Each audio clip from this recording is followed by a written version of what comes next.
All right, so get this. Someone emailed me about this undefeated high school football team in Riverside, California.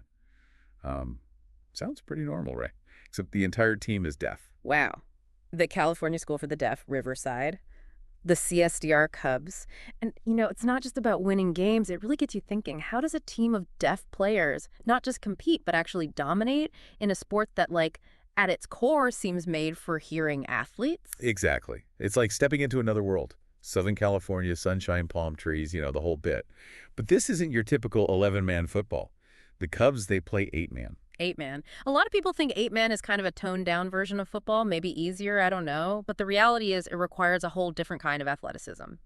Fewer players means more ground to cover, more emphasis on speed, agility, and strategy. Yeah, and then there's CSDR itself. Founded in the 1950s, nestled in what was once orange groves. Tons of orange groves. Beautiful campus, rich history. But the Cubs, they had a history of being the underdogs season after season. And yet, even on that team, you find these incredibly powerful individual stories, like Phillip Castaneda, the running back, lightning fast. But he was dealing with some unbelievable stuff off the field. Yeah, Phillips started the season homeless, sleeping in his dad's car. Can you imagine?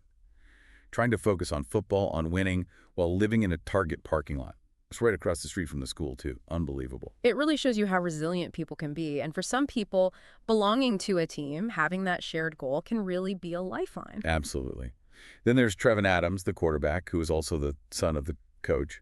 And he was known for these just powerful, unstoppable runs. Really a warrior on the field.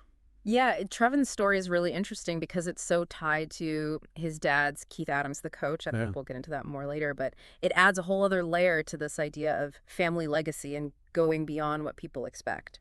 For sure. And then we can't forget Felix Gonzalez. He didn't just have one position he could play anywhere, crazy talented. But for Felix, joining the Cubs was about finding a connection after feeling isolated in all those hearing schools. That's so important, that need for connection, that sense of belonging. It's deeply ingrained in us. There was the Harvard study of adult development, this research project that went on for decades. They followed all these people throughout their entire lives, and you know what they found. Close relationships weren't just a nice bonus. They were the key to being happy, to actually even being physically healthy. It seems like we're literally wired for connection. So we're not just talking about football here, are we? We're talking about something much deeper. Exactly. And this is where things get really interesting. This team, they didn't just overcome deafness. They looked at it as this thing called deaf game. Okay, I've heard that term before, but honestly, I don't fully understand it. What does deaf gain actually mean, in this context? It's a shift in how we think. Instead of seeing deafness as just a loss, something missing, it recognizes the unique strengths and advantages that come with experiencing the world differently. And the cool thing is, there's actual science backing this up. Oh, wow. So it's not just an inspirational idea. There's real research behind it. I'm all ears. Tell me more. So there were researchers at UC San Francisco who found that deaf people actually have better peripheral vision and are better at perceiving movement. Which makes sense when you consider how our brains adapt. If one sense is less available, others become sharper. So on a football field, where you have to be constantly aware of what's happening around you, those enhanced senses would be huge, right? Huge advantage. It's like they've got built-in radar, they're picking up on things hearing players might miss. Plus, consider all those noise weapons teams use in football. Hard counts, trash talk, all those tactics. They just don't work against a deaf team. The Cubs were immune to it all. Wow, that's fascinating.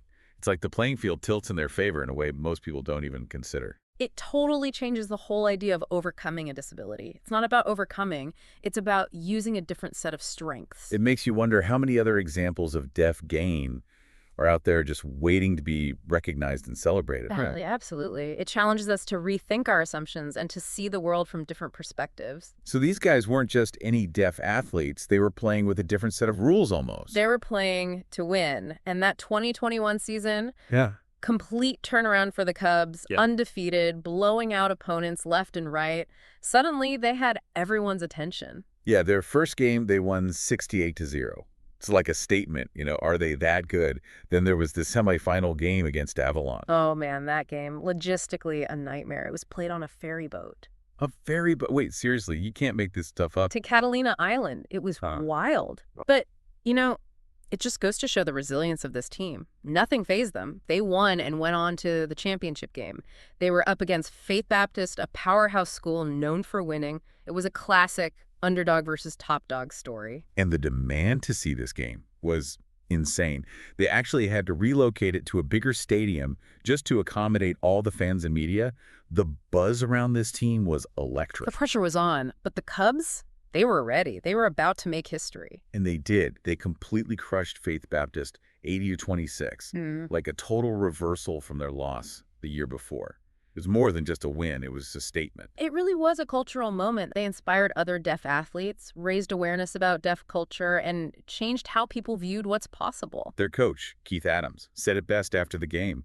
He said, "This puts us on the map. It puts deaf people on the map." And it all started with a group of young guys who just dared to believe they could do anything. So we know they won the championship. We know about the talent, the whole deaf gang concept. What I'm curious about, though, is what else contributed to their success, besides just hard work? What was it about this specific team, this environment, that allowed them to not just win, but completely dominate? To understand that, we have to go back to the beginning, to the coach's own story, to the team's dynamics and the strategies they came up with. This wasn't just about talent, it was about creating a culture of excellence, a culture of defying limitations, and having a coach who knew exactly how to unlock that potential. It's crazy, the coach's journey, Keith Adams, is like a mirror image of that whole defying expectations thing.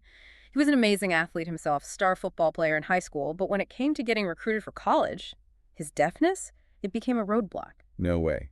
Colleges were iffy about him because he was deaf, even though he was obviously talented. It just shows you how these societal biases, they limit opportunities. They couldn't see past his deafness, couldn't wrap their heads around how a deaf player could succeed in a sport that's, well, all about hearing. That's so messed up. So did he play in college at all? He did. He went to Cal Poly San Luis Obispo at first, but he kept running into communication barriers and just a lack of support.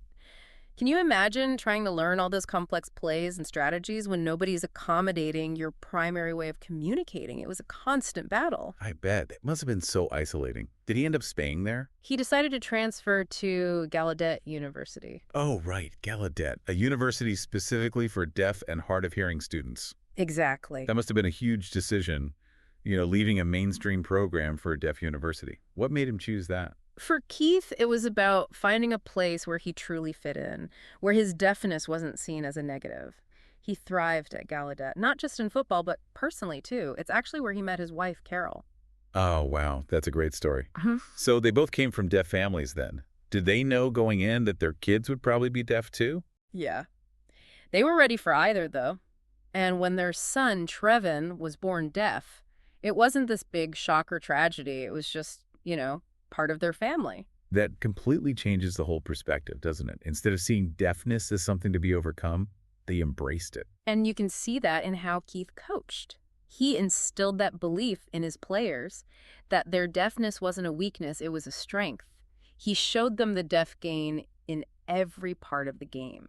It's like he built the team he wished he'd had, a team where everybody understood the experience, the culture, the communication. Yeah, and it went beyond just being teammates. They came up with strategies that used their strengths. Remember those encoded playbook? Oh yeah, like top secret codes only they could understand. How did that work? Was it like based on sign language? It was even more advanced. They used visual cues, numbers, hand signals, even specific formations on the sidelines.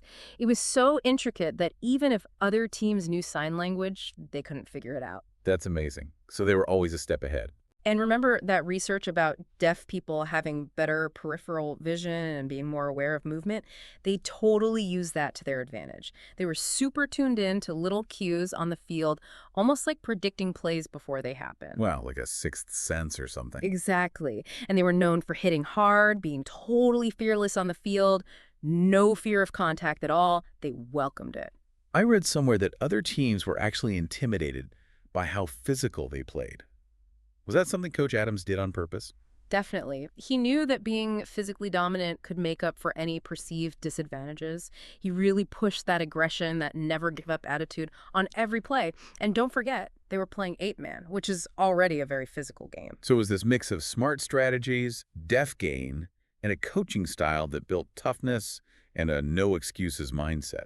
Like all the pieces clicked into place, right? It created this incredible synergy that let them just crush the competition. But it wasn't all about the physical game, was it? There was that deeper social identity, this feeling of belonging that seemed to connect the whole team. You're right. It goes back to this thing called social identity theory in psychology.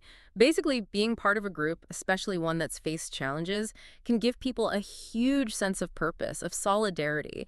It can even make you perform better. So it was like they weren't just playing for themselves, they were playing for each other and for the whole deaf community. And that shared identity totally fueled them. They were proving to themselves, to the world, that deafness wasn't holding them back, it was empowering them. Okay, so we've talked about Coach Adams, the strategies, the deaf gain, the power of being part of a group. But I'm dying to hear more about those specific moments, those turning points in their season that really showed what their championship run was all about. Like, what were the highlights? Okay, so remember the semifinal against Flintridge Prep. It was a close one. And this was the game where Christian Jimenez, the lineman, was playing with a broken leg. Hold up, a broken leg. He played a whole game with a broken leg. Are you serious? And it wasn't just him. Jory Valencia, the wide receiver, was still recovering from walking pneumonia. I mean, talk about commitment. They were determined to win, to play for each other no matter what. That's wild. So did they pull off the win even with all that? Well, at halftime, they were actually losing. Flintridge Prep was tough, and the Cubs were also missing Felix Gonzalez, their star athlete, who was out with a broken leg, too. Oh, wow. So they were really up against it. What happened in the second half? There was this incredible play, 4th and goal. Trevin Adams, the quarterback, he was about to be sacked, totally under pressure, but somehow he jumps in the air, gets a pass off to Jory Valencia, who makes this amazing catch in the end zone. They scored. That must have been a huge momentum shift. The energy was insane. From then on, they were unstoppable. They just dominated the rest of the game, won 58-28. It really showed their resilience, their refusal to give up. Right. They had this inner fire that just wouldn't quit. So they made it to the championship, facing Faith Baptist again. I'm guessing they were ready for payback this time. Oh, they were ready. And they had a secret weapon. They spent the whole week leading up to the game studying this massive binder filled with every single detail about how Faith Baptist played. A binder? What do you mean? Where'd they get that? So Faith Baptist, they had this rep for being, well, a powerhouse, right? But get this. Other coaches who were impressed by the Cubs' story and their journey, they started sending Keith Adams tips on how to beat Faith Baptist. No way. It's like the whole league was on their side. It shows you how powerful this story became. And that binder, it was key. They went into the game with a plan ready for everything Faith Baptist might throw at them. So it was talent, preparation, and this huge wave of support from the football community. But Faith Baptist didn't just hand them the win, right? Of course not. Faith Baptist came out strong, scored a touchdown on their first drive. Oh, man, that must have been a blow. It was a tense moment, but instead of freaking out, they stuck to their game plan. Then Trevin, the quarterback, he threw an interception. Oh, no. That's like the worst thing for a quarterback. It was a risky pass, and Faith Baptist took advantage of it. They looked like they were in control, and the Cubs were in trouble. But then something amazing happened. Did they get the ball back? Trevin, he chases down the Faith Baptist player who intercepted the ball and forces a fumble. Get out. That's incredible. Talk about never giving up. It was a game changer, for real. They recovered the fumble, and from there, it was like everything shifted. Like that play lit a fire under them, so they won the championship. They dominated. The final score was 80-26, a total flip from the year before. It was a statement win. Wow. Just hearing this story, it's hard not to get excited. It's the ultimate underdog story. But it goes way beyond that, doesn't it? It does. Resilience, defying expectations, the strength of community. But it also makes you wonder, what happened to these guys after a win that big? Did their lives change? Did their success carry over to other parts of their lives? It really did. It wasn't just their local community that got caught up in it. Yeah, no, for sure. The Cubs story, I mean, it went national. It did. They got the attention of some pretty big names, too. Remember all those NFL film crews showing up at their games? Yeah, I remember thinking at first, oh, this is just going to be one of those heartwarming stories, you know? But it turned into something way bigger. Yeah, it did. It started as this project focusing on Coach Keith Adams and like what it was like to coach a deaf football team. But then, get this, Kurt Warner got involved. Kurt Warner, oh, wait, seriously? Like Super Bowl MVP, Kurt Warner? The one and only. He was so blown away by the Cubs that he actually flew out to Riverside to meet them and watch them play. That's amazing. I can't even imagine what that must have been like for those kids. Yeah. Talk about an inspiring guy to meet, Nah. especially considering everything Kurt Warner went through in his own career. It was a really powerful moment, and Warner didn't just show up for a photo op. He gave this heartfelt speech to the team, talked about teamwork, perseverance, believing in yourself, all that. He really connected with them, shared his own story about overcoming the odds. It's really incredible how this story, it went beyond sports and resonated with people from all backgrounds. It's true. And it wasn't just celebrities who were interested in the Cubs. Researchers saw them as like this perfect opportunity to study deaf gain in action. Oh, yeah, that's right. So we've talked about the enhanced vision, the peripheral awareness, but what other aspects of deaf gain were they looking into? What else were they hoping to learn from this team? One area they were studying was how deaf people process language and information. The way the Cubs use those encoded playbooks and all those visual cues, it shows how adaptable the human brain can be. So their success on the field was actually a reflection of some pretty incredible cognitive abilities. hmm I never thought of it like that. It is pretty amazing when you think about it. And this research could have a big impact beyond sports. It can help us understand how to design better learning environments, how to teach more effectively, how to communicate better. So this whole thing about a high school football team could actually change how we think about learning and teaching in general. Exactly. It challenges the old way of thinking about disability, that something's missing. Instead, it highlights the unique strengths and perspectives that deaf people bring to the table. This entire deep dive has been eye-opening, honestly.